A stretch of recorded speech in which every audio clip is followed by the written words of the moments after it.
Welcome, everyone. As everyone's joining, you can go ahead and pop in the chat and yes, see if you can let us know, give us your name, where you're calling from. That would be awesome. And we'll see if we get the chat working. I know YouTube changed a few things and it didn't, not YouTube, Zoom changed a few things, didn't work well last week, but I'd love, yay, Anne from Missoula. Awesome. Yes, you got Rhode Island, Missouri, I believe, Colorado, Oregon, South Dakota, LA, welcome. Davis, California, Jamie from Texas. Awesome. Welcome, everyone. I am so excited to have you here. Ireland, love it.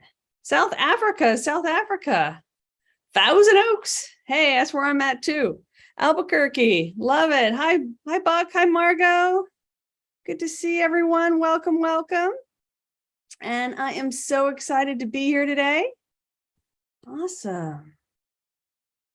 Okay. So today we are going to talk about psychotherapy in the digital age. And I'm real excited about this, this training because this is an exciting new area that is really going to change the field. I mean, we all know that telehealth just dramatically transformed us.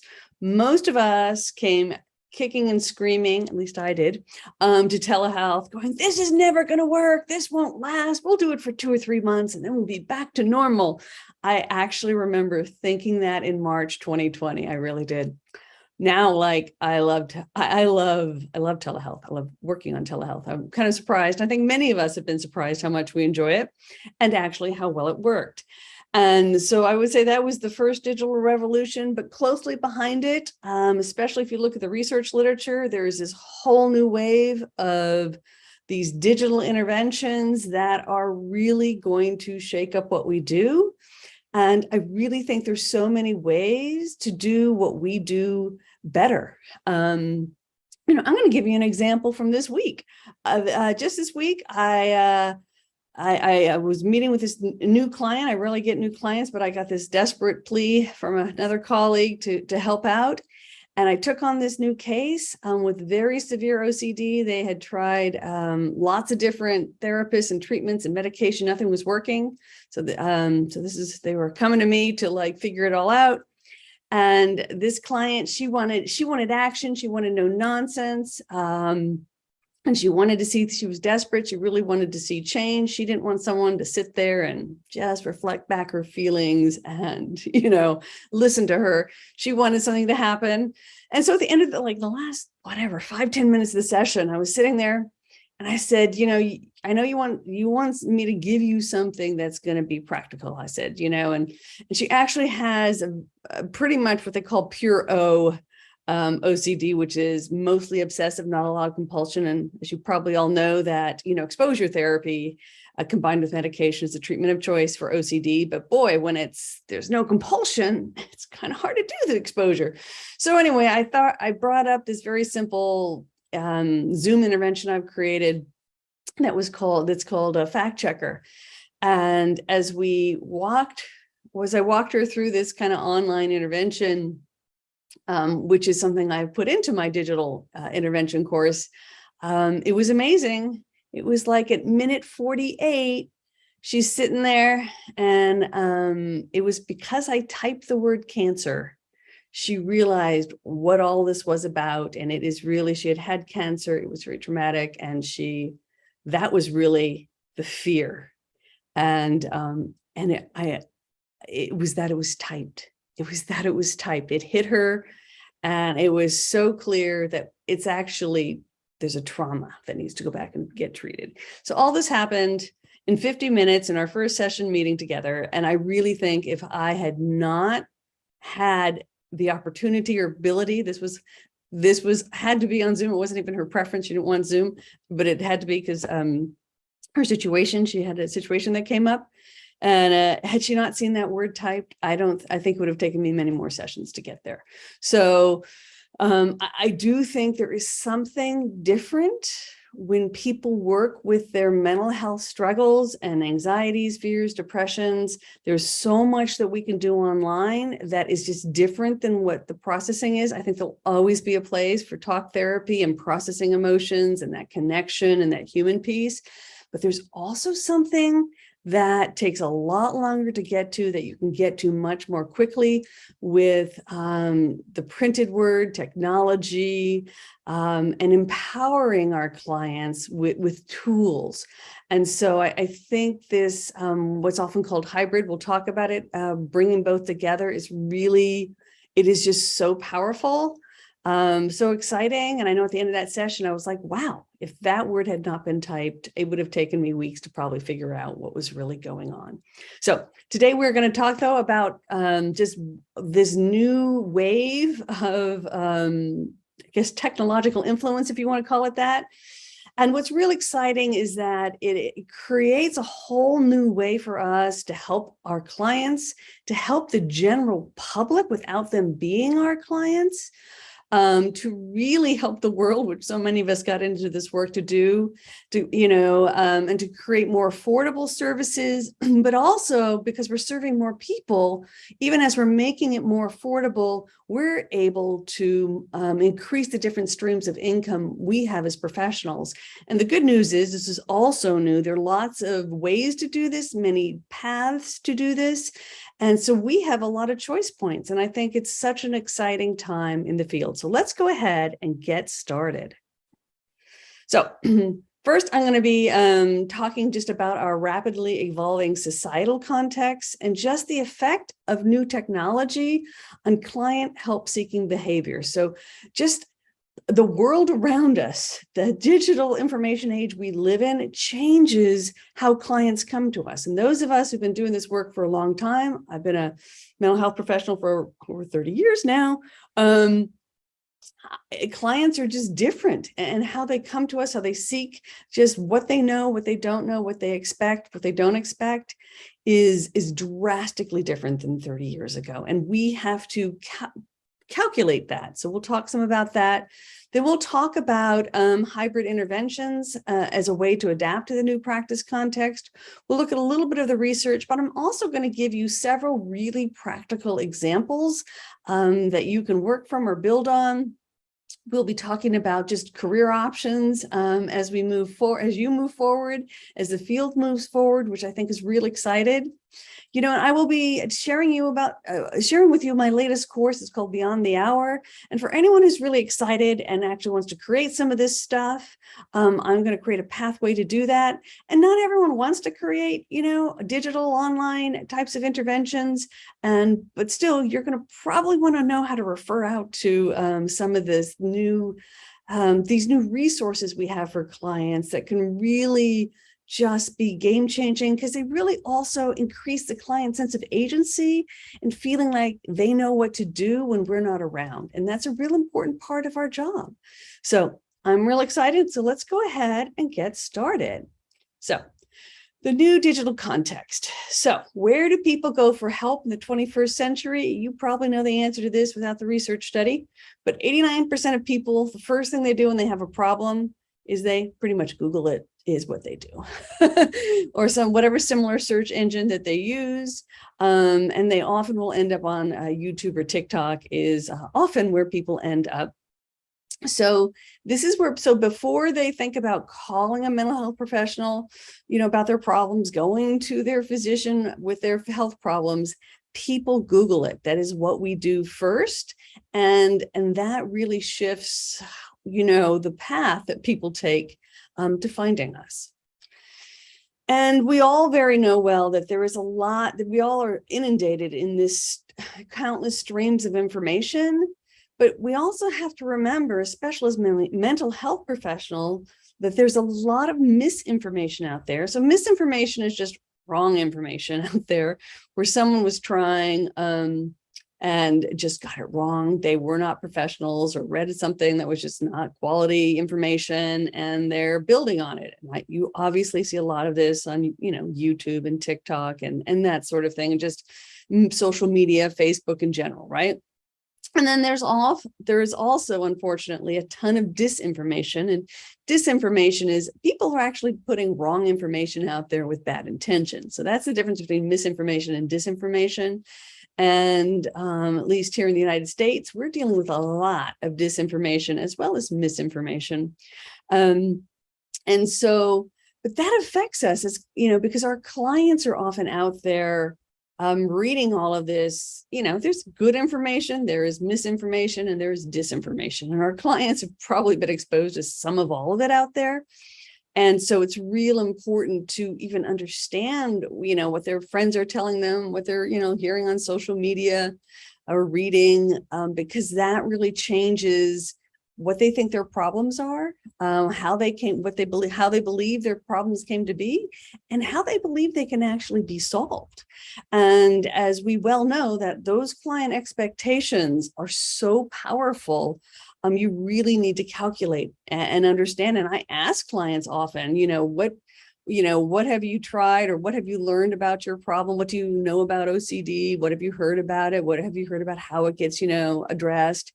Because all of that totally plays into how they are going to respond to what you give them. It's no longer like this blank slate, because I'm telling you, 30 years ago, mental health professionals, like, we had all the cards on what was, OCD and what was trauma and all this. And now it's like, it's all over the news, and some of it's correct and some of it's wrong.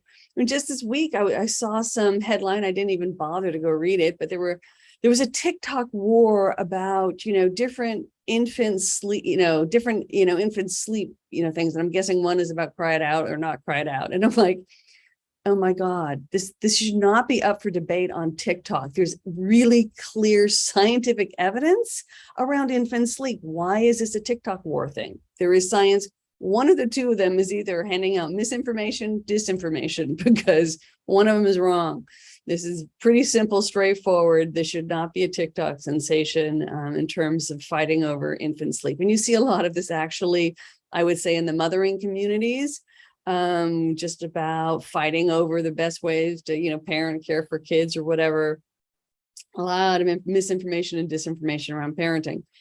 So this is just part of the world that our clients are living in, that we're living in. And part of our job as mental health professionals is to be able to sort through true scientific information, misinformation, and disinformation. That is what sets us apart from folks, most of the folks on YouTube and TikTok, is that we should be able to sort that out. And so being aware of this is just so, so important. And I have found often around people presenting with issues around divorce, around eating disorders, around substance use, around parenting, around couple issues. Oh my God, anxiety and even depression, that the societal discourse around it is just all over the place. And there's so many people talking about it, and there's a lot of wrong information out there, that it's real important to be asking our clients where they're getting their information, what do they believe they know about their situation, and how to treat it. So another effect that some of this has is that mental health providers are no longer like experts in the mind of clients, because sometimes, and I have seen this, and I see this more so, most of my clients, I think, see me as an expert, but I see this a lot with my trainees who don't yet have the license title, where, clients are not as quick to even trust the expertise of the mental health professional. And so, what's good, though, about clients having this information, many of them have more information, but even like around trauma, where I feel like, oh my God, like every other day, there seems to be some kind of news article. I guess I do subscribe to psychological news, but it seems like everyone talks about trauma, and I'm still stunned at how little my clients actually understand about trauma, even though they come in talking like they know stuff. But the good thing is that most clients have an idea of what's going on. They have researched their problem. So they come to us a little bit more educated. But oftentimes, and I have seen this, clients can be very overly influenced by misinformation or just really confused or, kind of even doubting some of what, I have to tell them or what my students have to tell them. And so, and second guessing, and that can really, especially when you tell them something that they don't like to hear, they don't want to hear, they don't, necessarily agree. Where that happens to me, honestly, the most is when there are high conflict divorces and one parent is trying to get the other parent to do X, Y, or Z. And I often have to let them know that no, science is not behind you on that argument. That's really where I get second guessed. But still, it's something to be very constantly aware of. On the other hand, having clients come in sometimes very well educated and kind of ready, for what's going to go on. Like the client I met with, I had talked to her about it. She had already understood what exposure therapy was and how it worked and, why it worked. So that, our clients are coming to us much more educated. So, but it's important for mental health professionals to really be adapting to this digital context. And it's beyond just the information they're getting. It's also how they're taking in information. Like that client I had this week when the word cancer was typed. And I really think, because I have done what accidentally I did my own little, experiment during the pandemic, because I had some clients where I had done some exercises on the whiteboard. And then because of the pandemic, we went online and I ended up doing it again, on Zoom on a typed Word document. Totally different outcomes, handwritten on a board versus typed. And I haven't run my own study on this, but I can just, from all my case studies, I can tell you that there is a difference in how, because typing has this validity to it that the handwritten did not. And I saw that among my own clients. I saw that this week with a client when that one word, cancer was typed out. It has a weight to it and a truth to it that sinks in differently. And so, anyone who's listening who's ever been an educator, that everyone learns in different ways, and the learning through video, learning through typed words, seeing things in print is very powerful. And there's certain people who really learn better. I am one of these people. It's ironic that I teach and lecture so much because I don't learn a whole lot by listening to other people. I literally have to sit and type or handwrite what someone is saying to remember anything I just heard. Honest to God, I have to see it. And when I see it, I retain it. So I'm like 90% visual learner. I like to see it typed. to remember it, I put everything in an outline. And so, and most people are visual learners. And the whole art of psychotherapy and counseling is not very visual. And so for most people, adding this visual component significantly impacts how they can take in the information. So let's go ahead and talk a little bit about hybrid therapy. So just to define it, it's called hybrid, it's called blended interventions. And in fact, the research is all over the board. It took me like days to do the literature review on this because everyone calls it something different. We have not agreed. I'm hoping, though, we're going to coalesce and start agreeing. I'm going to call it hybrid interventions. I think it's the best because they've called it online and all these different things. But what hybrid is, and I do think this is clearly what the future of mental health is going to look like, is that a certain percentage, and it's going to be different for everyone, is going to be a real-time, in-person or on Zoom, talking with a mental health professional, what we're used to, what we think of as psychotherapy and professional counseling. The other half is going to be pre-recorded or printed, downloadable content that has psychoeducation, that has activities, exercises, guided meditations, but it's digital and it is not delivered in real time. The client can access it on their own. And so when you put these two things together, you end up with a therapeutic process that is much more holistic, that is going to be much more expedient, much more cost effective, and much more convenient, quite frankly, for clients. So examples are, a video plus a worksheet about to counter negative self-talk. You can have a video, a handout, and then also online links to other, resources like for PTSD to understand it. So teaching parenting techniques online. And I will tell you, I recently did put my, what I call my parenting 101 into a entirely 100% online. So it's not hybrid, it is a fully digital intervention. And it was really eye-opening for me because I was able to, explain in full detail what I wanted to say, because often in therapy, right, they're coming in, they're talking about their week, and they tell this story about what happened with their kid, and you're like, oh, this parenting concept is going to be perfect for this. So you kind of got to throw it in there, and hopefully you have enough time to like cover it, and then you got to like figure out how to apply it. So you have a lot less time.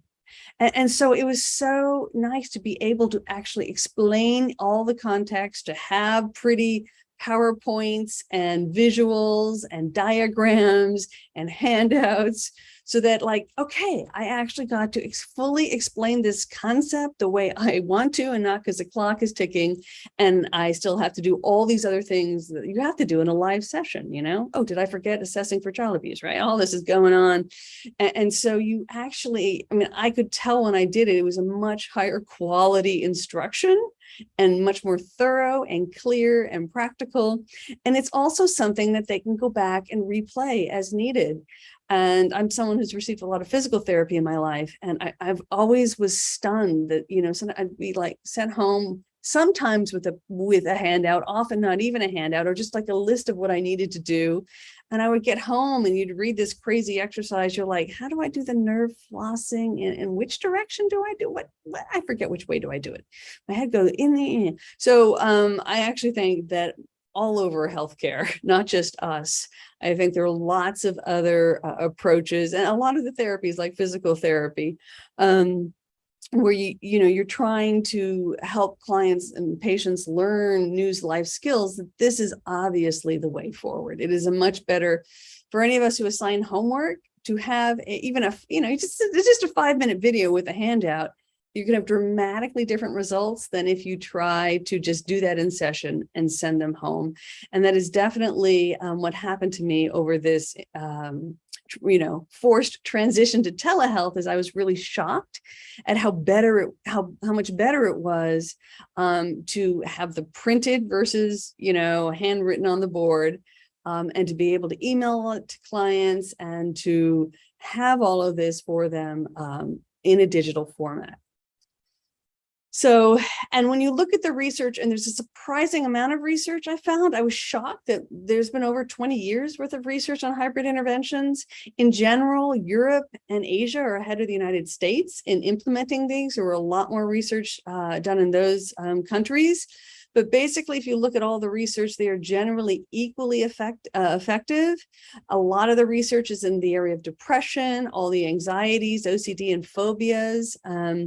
Post-traumatic stress had some stunning research, especially with military vets, because military vets hate coming to therapy. So they don't like processing their feelings. So, and also their work schedules make it very, very difficult to just make it to a session. So the militaries plural around the world have been using digital interventions to engage their vets with PTSD, or their enlisted folks with PTSD, because coming to a weekly session to talk about your feelings is just not what the average combat soldier is going to like sign up for. So treatment adherence is really poor, but they had much better outcomes with digital. So they're just looking at a population who hates to talk about their feelings, but they did very well with the digital interventions. Insomnia was incredible. Insomnia, probably half our clients struggle with sleep. Probably half of us struggle with sleep. Let's get real.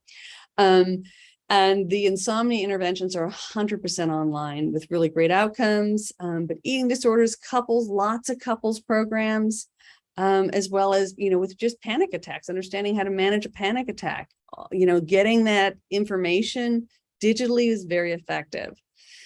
And it's generally equally effective. But then there were some 100%, so this information alone, this was 100% digital. There was no hybrid. These were 100% digital. So here's some of, the research I stumbled upon. Look how old this is. This first one's from 2005.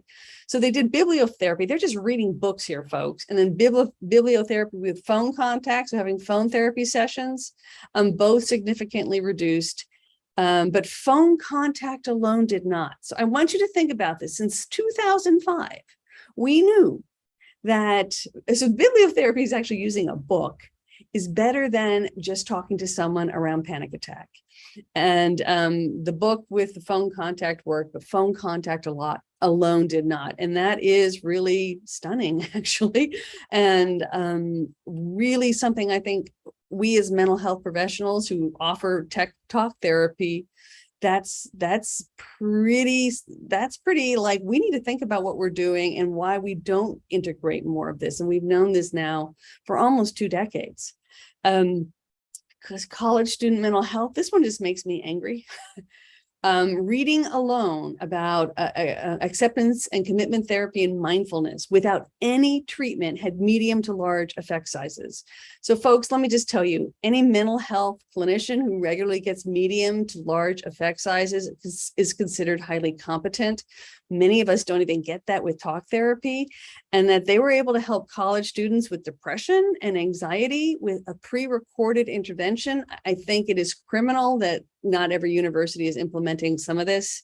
If you happen to have access to I guess even middle school, high school, college students whose anxiety is off the charts, this is really something to be thinking about implementing in every, probably tough to do this with elementary school kids, I'll give you that.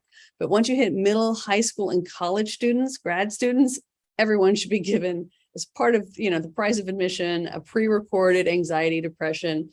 And I think, book and digital type of intervention, I think it was delivered digitally because it came up under my digital intervention literature review. And so there was a depression helpline, which we know is total crisis right now around the world.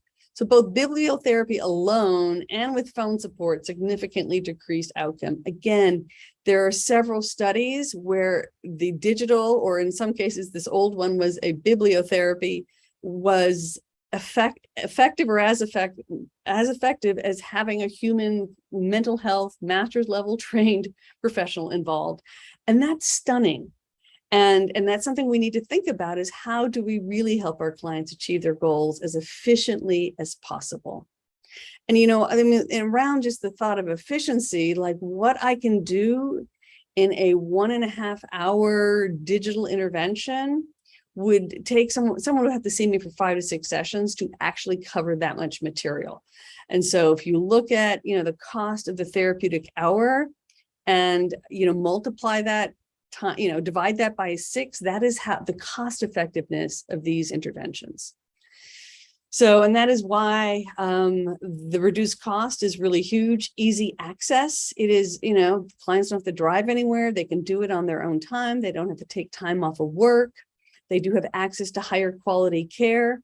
That makes evidence-based treatments and just, high level information more readily available. In countries like China and India, what they found so helpful, they have a huge shortage of trained master's level professionals, and so they were able to get much higher quality information out to a lot more people because it was recorded. There's a lot more flexibility, and clients need that in terms of just most people are overstressed, overwhelmed, overbooked. It's also a lower threshold to accessing care. And so what we also saw in some of the research is that folks who are on the fence about actually signing up for psychotherapy were much more willing to try a digital intervention, especially one that was, a digital intervention or hybrid therapy where they don't have to go anywhere, they don't have to interact too much. Also for diverse clients, it was very helpful to not have to, you don't have to interact with someone, you don't have to interact with the system, especially if you've not had good experiences in the healthcare system, you don't have to interact with them. And so it just feels a lot safer, and it's a lot easier to try and access care. Of course, in rural communities where they're struggling to get professionals in those communities, there's not enough professionals to go around. Just like telehealth, and combined with Zoom and hybrid interventions also makes high quality care more accessible to everyone. And for clinicians, there is a significant income potential. We'll be talking about that in this course. There's just more variety in your work week because you can be doing a course, teaching elements, design elements, creating beautiful content. For some of us, that has a lot of aesthetic joy to it. You can reach a wider audience. And so it can really help with burnout because you're not seeing 30 clients per week anymore. You're seeing 20 clients per week and then doing some other creative stuff in addition to it. And so it really helps burn us out. And I think many of us have dealt with burnout in the last 2.5 years with just the skyrocketing need for mental health services. And so this actually addresses a lot of issues that mental health providers also experience. So let's look at the elements of an effective hybrid intervention. So there are 3 basic elements, and we're going to talk about these today. The first is creating unique content, which is audiovisual material, and it's based on the professional literature. And that's really what sets a mental health professional's YouTube or TikTok aside from, your typical influencer. Then ideally, most of the time, you're going to want to have some kind of applied activities. Not for all. In my parenting, when I didn't actually have a ton of these, but with anxiety, depression, those sorts of things, having the written exercises as much as you can is really useful. But worksheets, handouts, journaling exercises, meditations. There's EMDR and EFT tapping. If you're trained in either of these actually translate really well. There's actually a whole company now that has 100% online EMDR type interventions that are available to people. So an EFT tapping certainly translates very well to these digital interventions. And then the third thing is to have high quality resources. And that may sound kind of weird, but just think about it. The last time you had a problem that you went and Googled on the internet, how long did it take you to find quality resources? And how many times have you bought some kind of book thinking it was going to help you and you got it, and you're like, this is garbage, or this isn't useful, this isn't, whatever. So I think there's a lot that we can use, the professionals can do. We can sort through that. That's part of what grad school taught us is, how to sort through what's high quality information, what works and what doesn't. We're able to read the research and understand the evidence base, so we understand, what's most likely to work, versus like the 2 TikTok stars who are like having some kind of, war. They're just doing this to make money, arguing about, infant sleep techniques. I'm like, my heart just breaks because there's so many desperate young mothers who are like, only one of those 2 TikTok stars could possibly be actually correct. And so there are a lot of, thousands of people getting bad information, but these 2 TikTok influencers are making money off of it.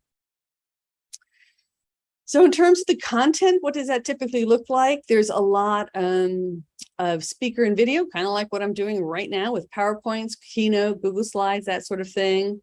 Audio, either creating actual podcasts or guided meditations are very simple to create. Print using, PDF, Word docs, Google Docs, that sort of thing. And so when I give clients their exercises, I give it to them in a Word doc so they can adapt it any way they want to. It's theirs, they can play with it. And those are the ones I have really seen clients do amazing things with. I had this one client who had a very severe seasonal affective disorder. And it was severe in the fact that she had to actually drop out of college, because if you think about it, typical academic year is, September through May, which is, covers the 6-8 months of the year where there was less sunshine. And so she was brilliant, got into a very competitive school, but had to drop out, struggled, had seen therapists for years, had done medication. I think she was on medication when I was seeing her. And what changed everything for her is, and again, I had done an intervention with her in the pre-pandemic on a whiteboard. We did the exact same thing during, when we moved to telehealth. And when she was able to, and I gave her a printout, I believe. I definitely gave her a printout when we were face to face, and that was more like giving her a PDF, right? It was a piece of paper where when she had the Word doc, when I actually typed into it during the session and I sent it to her to finish filling it, to keep working on it. And it was one where you just added a row. It was like a thought record type of CBT experiment. And she played with that for about a month and she was using it. And then she told me, no, Diane, I just kind of do it in my head. And then she's like, Diane, the last session we had, she's like, Diane, I think I figured out what you do for me. And now I can do it for myself. And she's been able to manage, seasonal affective disorder, which is very biologically based, but she's been able to manage that on her own. And it's really was the Word doc versus the PDF, for the record, that made the difference. And doing it together and sending her what we worked on, together. We did it on Zoom. I shared screen. I sent it to her. I have all of those interventions. And of course I called Zoom interventions, but that really shifted her. And so I do think when, giving them the Word doc, I know that sometimes people are sometimes slow to do that, but I think that makes a huge difference. And just linking them to quality information is real important. So, so the most important thing that's going to distinguish you from someone else is creating high quality content, because you know how to access and understand and interpret the professional literature. And so you should be doing this when you create content for your clients, and to make sure that you are doing that. Obviously, you need to properly cite others, but when you create something, like I did not like the traditional thought record that Ellis and Peck or whoever created. So I created my own. I call it a fact checker. And I simplified it like, oh my God, because I do have the complex ones in my textbooks, but I'm like, who's going to do that? So I created one that I think is very simple and realistic. And then you always copyright your own material. As soon as you put something original on paper, technically by US law, at least, it's copyrighted, but it's really good to put this little copyright symbol with the year. You put your name, you write all rights reserved, and put some way for them to contact you in case they want to use it. So I just put my URL typically, and that way, if I change my email, they can still find me. But you can so like what I did with the thought record is I saw what classic cognitive therapists were doing, and I said, this is miserable and no one wants to do this, and none of my clients would ever do this. And so I came up with a really simplified, more fun, I call it the fact checker. And it's very simple. You can create your own version where it's, what's the thought that's bothering you? What evidence do we have for it? What evidence do we have against it? What's a more realistic middle ground? Pretty simple. So, but putting your unique spin on things is allowed. So you can't just go and take Sue Johnson's model and present it as your own, right? Emotionally focused couples therapy, or you just can't take Ellis's and present it as your own. You need to cite him. And when you create things to give to your clients, you can't just take if they've copyrighted it, you can't just steal it out of their book. You need to switch it up and make it your own. Another example of how I've done this is when I teach parenting, I call it Harry Potter parenting for Harry Potter fans. And I use the metaphor of Quidditch that has 3 different balls. There's the 3 different balls you need to track, the 3 different dynamics you need to track as a parent. Totally unique spin, right? And in that way, I can pull in the attachment resource. I will pull in behavior management stuff. And I give credit where credit is due. There is a 1, 2, 3 magic approach for counting, and I refer them to that book. I described it to them. And so you can use what's out there, but you do need to put it together in a unique way and be very careful, because some of these folks do have copyrighted they're very strict about who can teach their materials and how. So you want to make sure you're not offending anyone or, trespassing on what is even, who's allowed to teach the material. There are some people who are very proprietary, like Gottman. The 1, 2, 3 magic is very proprietary. So you need to adapt it and change it up in some way. So, okay. In terms of activities, you want to be careful again with the handouts and exercises. You do need to create your own. It does need to be unique, because if they have some kind of printed handout in a workbook, you need to change that or recreate it in some way. I still give them credit and I say it's adapted from. And if I have used someone's material in a way that's, clearly I've adapted someone else's work, I usually, at the end of the online content, I will have a link to like their book in Amazon, so that, I'm also marketing their stuff, which most people will appreciate and will definitely will not sue you in that case. So, but I'm clearly pointing it out. I put my own spin on it and my own recommendations, my own way of teaching it, and then, send folks who want to learn more to their books. So, and it's great if you're an Amazon affiliate, because you get a little commission on that. So that's a win-win for everybody. But just make sure with the handouts, you're not giving away someone else's copyrighted works. Creating guided meditations and, is very, very easy. Just quick way to record it. So there are lots of types of activities, but I do think for most people, just how the brain works, writing things out, typing things out, is really powerful and helping, deal with emotions. And there's a lot of research when you write about your emotions, they can measure in an fMRI machine that the intensity of the emotions come down. So I know a lot of my clients resist it, but they do admit that it is helpful.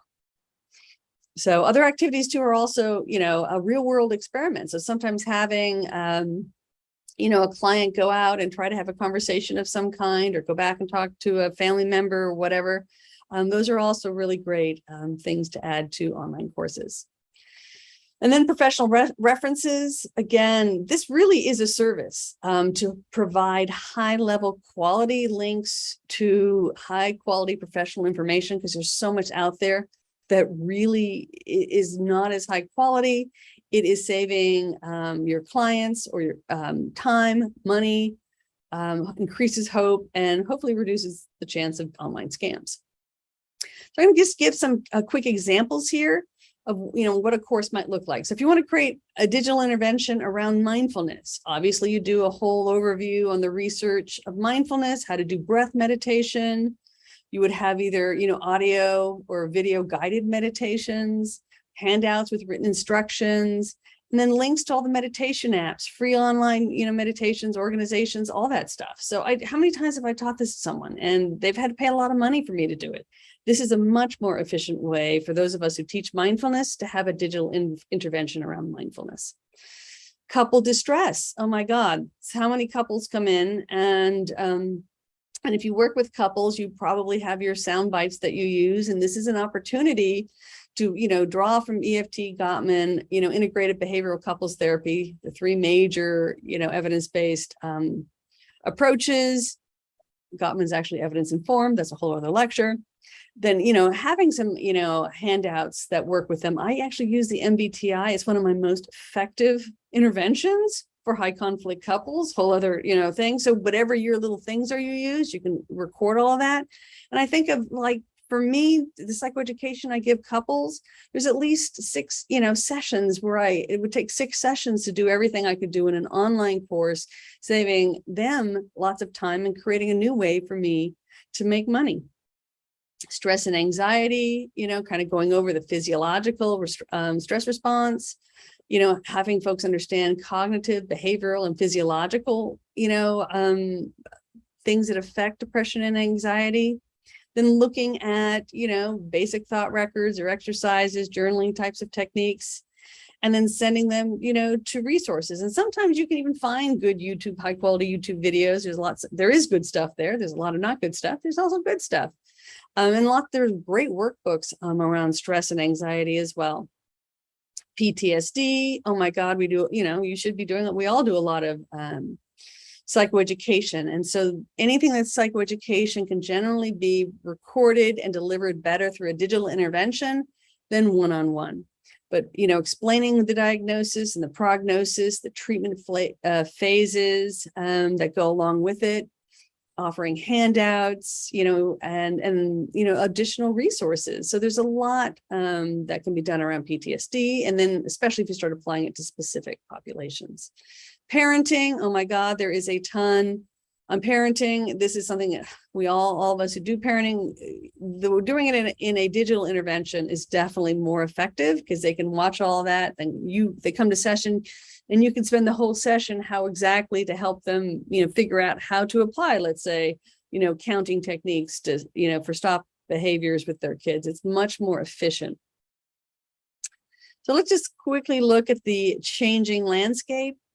Traditionally in our field, you're either going to be employed or private practice or some of both.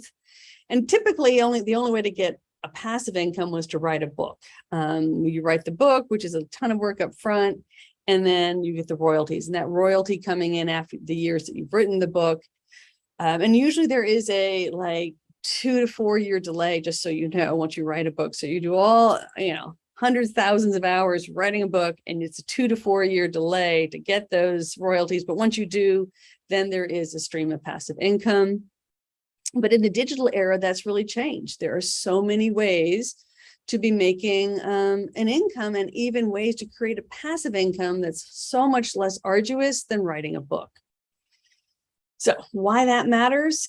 In the field of mental health, when you think of the average practitioner has a master's degree and a medical license to practice, that for what we do, we are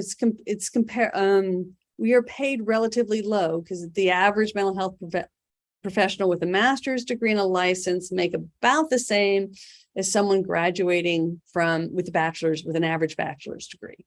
So the problem is that you have a lot more loans, and you have a license, and license, you're going to spend money to maintain it. You got to pay the licensing fees, you got to study, you got to do continuing education. There's a lot involved in maintaining a medical license, but you're not making much more than someone who comes out with a bachelor and doesn't have any of those loans and doesn't have the yearly ongoing expenses. And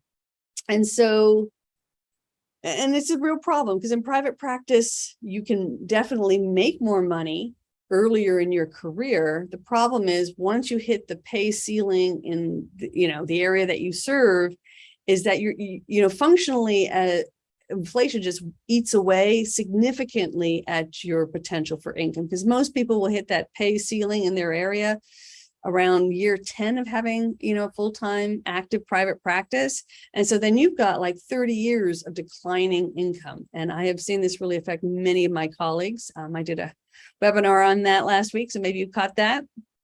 But being employed then is a much more safer route. But you're starting at a very low level, given what your expenses are as a master's or doctoral level professional. And then you just see a very small increase. You get a little bump, when you get licensed, but after that, you're going to see a very slow income, and it's going to take 2 decades to even get close. And even in 2 decades, you barely reach what the private practitioners were making a decade or 2 ago. So either way you go, it's not a rosy income picture. And the truth is that many people in this field really do need to augment. And historically, that has always meant adding hours or a second job. And I think what's so exciting about digital interventions is it really can expand your income. Now, I actually know many mental health professionals who hit that mid-career ceiling. They didn't have, and their income has been going down, down, down. So they've used Zoom to work 40 clients per week, which that's too much. It is not sustainable. So what's exciting about the digital interventions compared to telehealth, because yes, with telehealth, it is now actually possible, because you don't have to drive to and from work or whatever, and it's easier to make it happen. You can do 40 clients per week. You're exhausted and burned out. So yeah, you're making more money, but not in a happy way. With the digital interventions, what's going to happen in this next revolution is that we're able to actually record so that we can work fewer hours and hopefully make more money and actually create passive streams of income, which we've never been able to do without writing a book, which is a very long, slow process. And the average professional book does not make that much money. And so even then, you weren't making much with all those hours.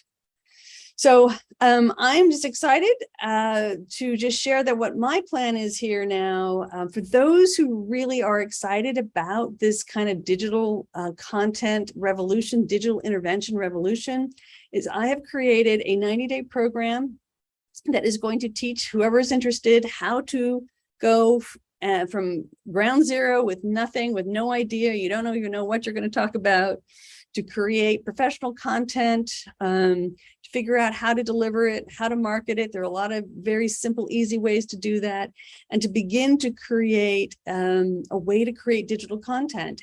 And there's so many paths here. You can create content just for your own clients. You can create little, packages for couples or depression. You can create it and sell the 100% online courses to the general audience. It's a self-help course, basically, what you're creating. You could also just, create YouTube, high quality YouTube or TikTok channels. I know some of my colleagues who are professors are doing that now. So there's many different roads, many different options. And so this course, whichever one of those options or roads you take, it'll help shepherd you through on how to create this and to actually collaborate with. We have an incredible group of folks who've already signed up to create these digital interventions.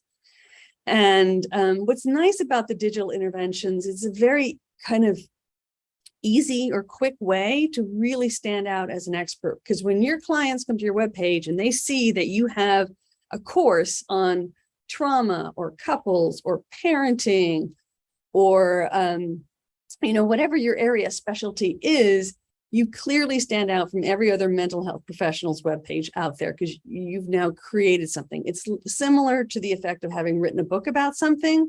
Most people only have one book or two books max, right? And here you can have a whole bunch of different courses in a very short amount of time. It's really going to change how we do our work.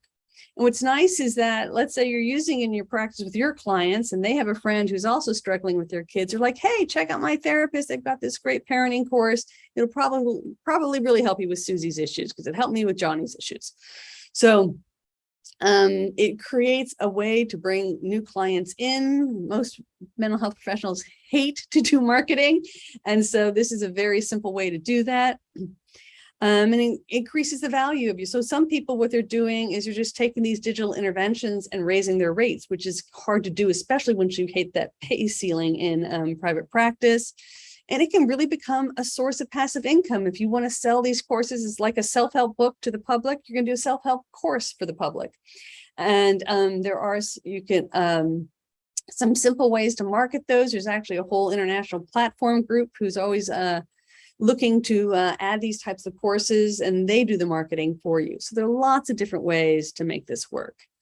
So I am offering this 100% live. It's the first time I'm offering the course. And so I will be there. Most people will watch the recorded content. The meetings will be October through December on Sundays. And it's going to be 100% on live because it's the first time I offer a course. I record everything live so I can really make sure I get good feedback from you all. And for staying to the end of this workshop, I am giving you a 20% off coupon, which is BTH200. You can check out the course there. So yeah, those who are interested, I think, are going to find ways to really kind of shift up and re-envision how we do this work. So, and so I invite you to check it out. And even if this is not your goal to create these, I think knowing that they're there and learning about what other people are doing, because even the average clinician who's not necessarily going to create this themselves, knowing who is very important. And I do hope to be able to get that information out more as we kind of create. This is the first course I know of this in the field of mental health to actually teach everyday clinicians how to create this type of thing. So awesome. So at this point, I'm going to go ahead and invite people to put questions in the Q&A and the chat. If you have any questions about this, either about just digital interventions, digital context in general, or if you have questions about this course, I'm happy to answer anything.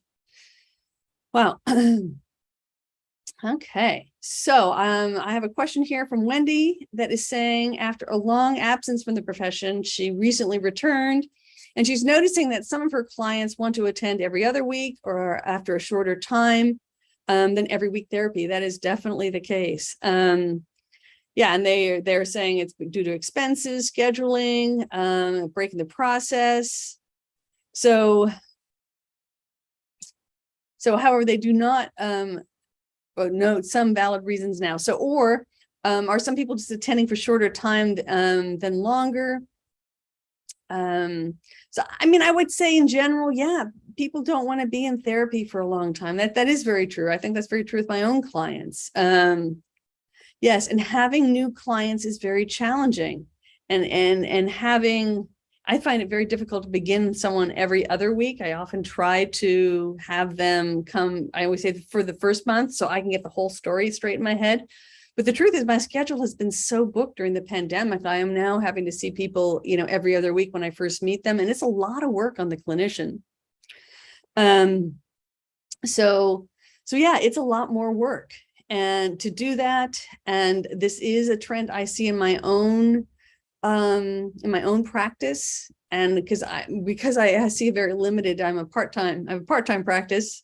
I typically take people on every other week, and it is harder to do for absolute sure because you have to remember more. And I think you can charge a little bit more for that. And but it's a real trend in the field. I don't think people have the time. People are too busy. Wendy, great question. Let's see. I have a question here, and I'm going to read these well, maybe see if I can read them in order. Okay. Oh, okay. Let's see here. Folks from South Africa. Hello, we got a lot of folks from South Africa here this morning. Love it. Love it, love it. Someone saying, why not? I see. There was a question on YouTube coming in from YouTube. This is streaming. Someone didn't know that it was happening today. Did we get an email? If you're on my email list and you opted in about it, you should have gotten an email. I apologize. I'm not sure why, if you didn't. Let's see. Why not call yourself a consultant or a coach? You can do that. I mean, yes. There's coaching. So coaching is usually so to be a mental health professional, you're treating, DSM diagnoses. Coaches cannot treat mental health diagnoses, and that's really the difference. And so, so coaching is more focused on wellness, and mental health is more focused on mental health issues. And you got to be very careful as a coach. You cannot be treating mental health issues, and you cannot be diagnosing mental health issues. That is, you need a license to do that. Coaching is focused on wellness. So, and parenting is certainly an area that is easy to call that coaching, because a lot of parent training can be like coaching. It depends, but when you start looking at trauma and anxiety and depression, you need to be very careful as a coach, because you cannot diagnose those or tell people when they're having them. And you cannot treat those. You cannot use psychotherapy interventions. And if you're a licensed mental health professional who's both a mental health professional and a coach, you need to keep those two things very distinct. It is, let's see. Oh, Pauline is saying, this is so timely. I'm in love with every bit of it. Awesome. I'm glad you are. And it was weird because I was thinking, why don't we see more of this? Because as an educator, it made a lot of sense to me. And then I did a literature review. I'm like, holy moly, people over the planet have been doing this for 20 years. Why don't we know more about it? And I do think we're going to be seeing a lot more of this. It is going to be changing what we do. And so, one way or another, your practice will be affected by this. It's kind of like telehealth. I mean, a few years ago, none of us thought I'd ever do telehealth. It's not going to be a big thing. It's never going to work. Well, here we are. It is. So thank you. Bianca is just saying she loves this. Thank you so much. Love it, love it. In terms of a schedule or dates for this live course, it will be on Sundays around this time. I will be filming every single Sunday. I know that half the people will never show up who even join this cohort. And some people will show up to every single one. And most people are going to, show up for a couple of them. And that's pretty standard. But for the first time I offer a course, I just like to do it all live. I have better energy when I know there's someone out there listening to me. And I love the questions. They help me, see if I've missed anything. And in the future, this will all be a pre-recorded course, is what that will look like. Oh, yeah. And so I get this question is coming in from YouTube. There's someone who's in their master's degree program. And actually, I do not think it is too early to take this course and get started, because the truth is, those of you who are under 30 are going to do laps of us around us who are over 30 in terms of all of this.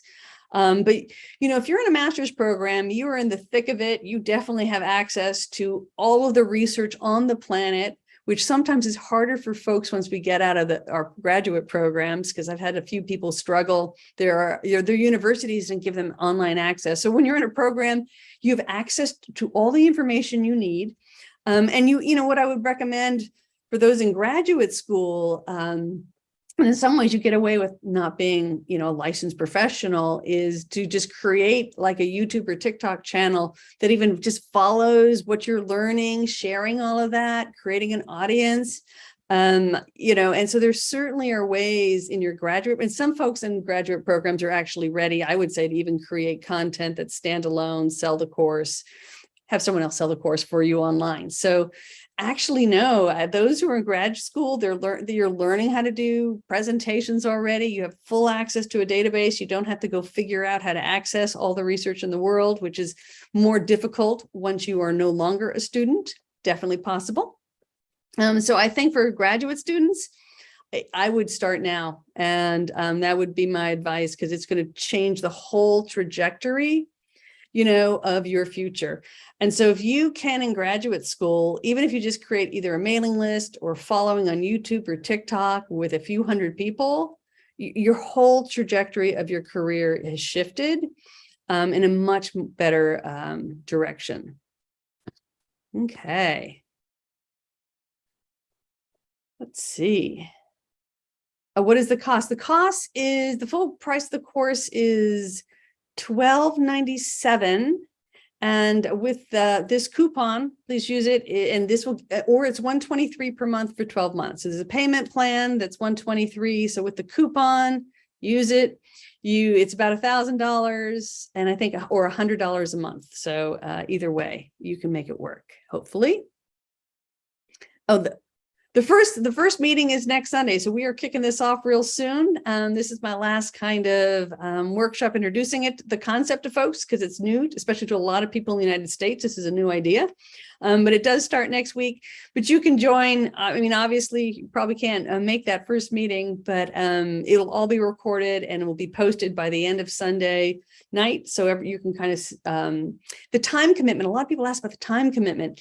So one of my specialties is figuring out how to get a lot done in a short amount of time. And so the time commitment outside of listening to the course, the course lecture, which will probably be probably an hour, maybe an hour and a half of actual lecture each week, which you can listen to on your drive to work or washing dishes or whenever you're doing chores, is I think when most people listen to these online courses.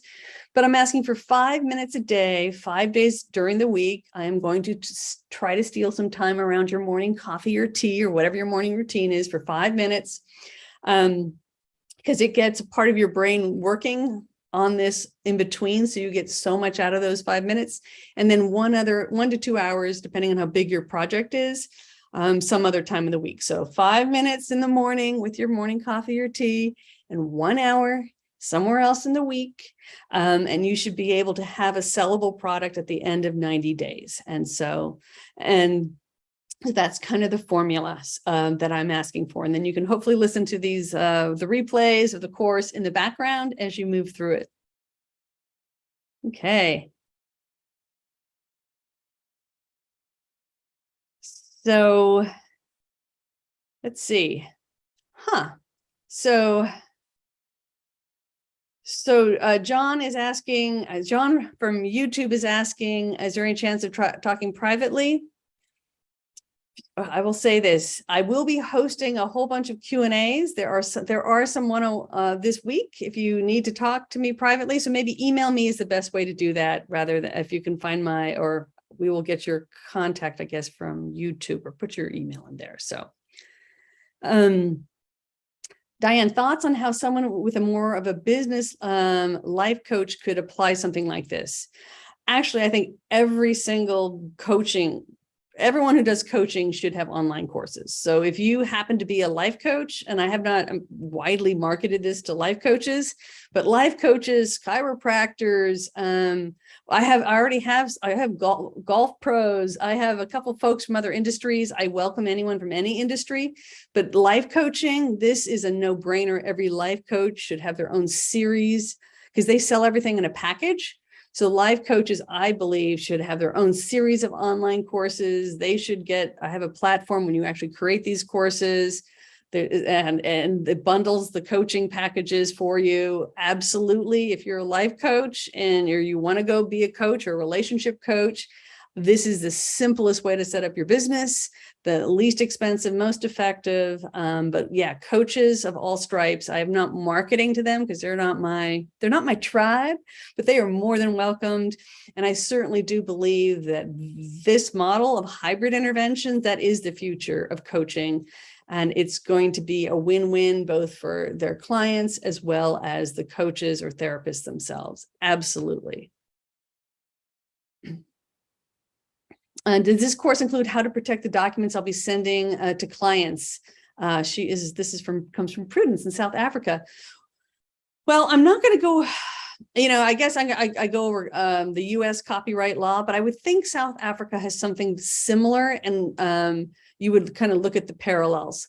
But yes, we definitely are talking about how to protect that information. Copywriting it is real important. I do have some book authors already signed up for the course who've written self-help, and they really want to, because the truth is, unless you become a national bestseller, which only 1% of the books become bestsellers, having a course like this really will definitely help.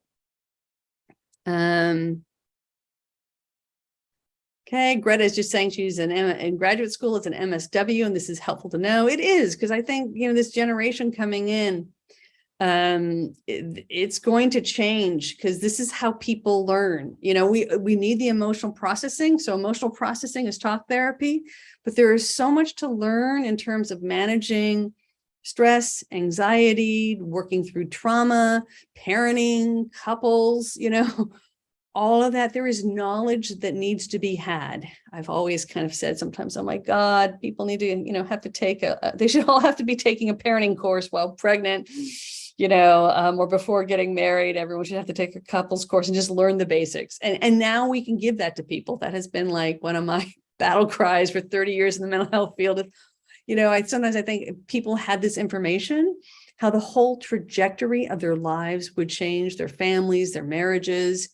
And so having this information, being able to give it to people, the general audience, in an easy way that is affordable, is just, there's so much good that can happen to the planet, and especially when we look at just marginalized populations and realizing how poorly even mental health has been able to meet their needs. This is just so incredible. I have several people already in the class who are planning to do bilingual courses for the military, courses, for Black women. So there is just so much good that can come out of this, especially from folks who have, resisted what traditional psychotherapy is. It's not culturally consistent for lots of different groups, including most men. Right? Most men don't like to talk about their feelings. So this offers a whole new way to get at a lot of people that traditional services have not really met their needs. Greta's asking, will the recordings always be available? Absolutely. So what I will do is you'll get 2 years to collect your continuing education units. And then after those 2 years, you get it put into an evergreen course where you'll have access to all the information, but I just can't keep you in a CEU course forever, because then you could just keep getting the same CEUs and I would get in trouble. So you get the live recordings with all your friends that you meet in the course. And these courses, especially when every week meets live, we will have a very supportive community. And for a lot of folks, that's what's going to get them to finally produce something. I have someone who joined, she's like, oh my God, I've been trying to do a YouTube channel forever. I just can't stick with it. And I just want the support of a group. So yes, you will have access to the information forever. You will be able to get your continuing education hours for just 2 years. So we don't get in trouble around that issue. So no one cheats, basically.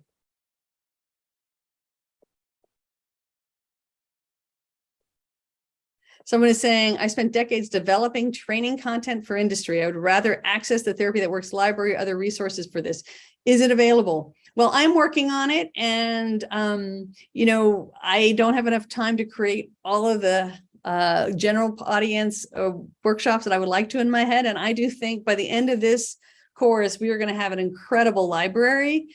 And I will also find a way to make that public. I'm actually working with an international group to see if they can even host for us. But yes, we will have lots of people making this content if you don't want to make it. And I will find a way for those who are in my course to learn how to kind of make a beyond the hour course, is I guess what we're going to have to call these. We will have a place where I actually market everything for you. And I'm working with a larger international company to make that really easy for my students to do as well. Yeah, people are asking when you go through the class. Yes, you will absolutely have access to it. So I think, if you would like to come live to a few of these and be part of the kickoff, and you maybe can't keep up with the course fully, you can still, I definitely ask you, you're welcome to join and be part of the excitement of something new like this, and you will have access to it as long as Therapy That Works is in business. As long as my institute is in business, you will have access to it. So it should be there for many, many years to come. It is every Sunday. I know most people are not going to make it every Sunday. The fact checker handout is part of my Zoom intervention courses. So you can access it through that course. You can also access it. I did create one. It's called Anxiety Hacks, I think is the other course where I have the fact checker. Yeah, it's not a free form. It's not one of those. The fact checker is part of my Zoom intervention class, which isn't that expensive, but you actually get a whole bunch of my favorite Zoom interventions. I actually just went crazy. I love creating these things. So awesome. How are we doing here? I got more questions here. During the course, we get resources to use. I know, I have some experience in this area. Yes, you will get lots of, I don't know exactly what you mean, Joanne, by resources, but you will get lots of resources and handouts, and I'm actually walking you through a business plan. It is, if you've been in one of my courses, I really like to make things easy and step-by-step for people, and very realistic. And so I will kind of show you recipes, the simplest, easiest, fastest, cheapest way to create high quality content and to sell it is kind of, or use it with your clients. Yes, there are CEUs. There's 24 CEUs that are offered through MBCC, which is, to my knowledge, acknowledged by every master's level. So counselors, social work, and MFT licenses, to my knowledge, every state, they're the most widely recognized CEU grantor. And then I also have California Association for Marriage and Family Therapy, MFT CEUs, duplicates, but I think most states take both. I mean, most everyone will do the MBCC. I do the California thing just because Californians are used to that. Awesome. Let's see here. Do we have any more questions coming in? Oh, I got some more here. Will we have access to other courses like Imposter if we sign up for this course? So you get this course. I'm 99% sure you get the Imposter Syndrome course for free. You do get the Imposter Syndrome course for free, because I know for a lot of folks, Imposter Syndrome is going to be something they're struggling with. So you will get the Imposter Syndrome course for free, but you don't get the other courses necessarily for free. The Zoom intervention course is at therapythatworksinstitute.com. Towards the bottom of the page, you'll see a whole bunch of smaller courses, my individual courses, and those are all at the bottom of the page. And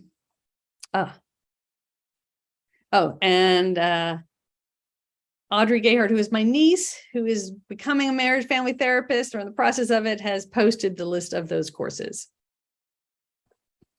Okay, jump over here. Wow, we get questions coming in every angle. There are no CEUs for psychologists. So unfortunately, I do not have CEUs. I do not have the APA CEU, just because there usually isn't enough demand for that. Okay. I'm somehow getting a message that, okay.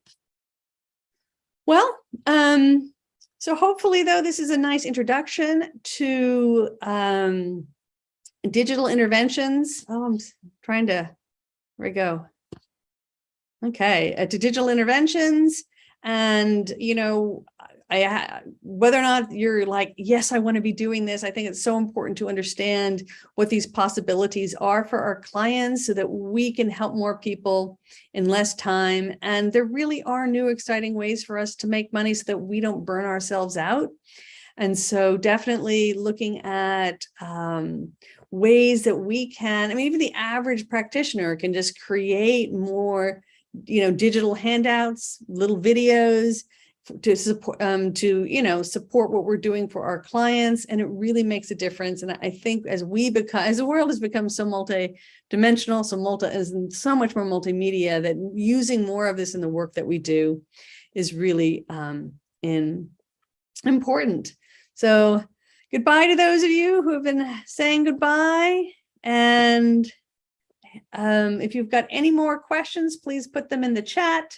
If you are considering registering for this course, don't forget to use the BTH20 coupon, and you can learn more at therapythatworksinstitute.com. So hopefully, I'm not seeing any more questions coming in, so I am going to go ahead now at this point and sign off. So everyone be well, take care, and wishing you all the best. Bye-bye.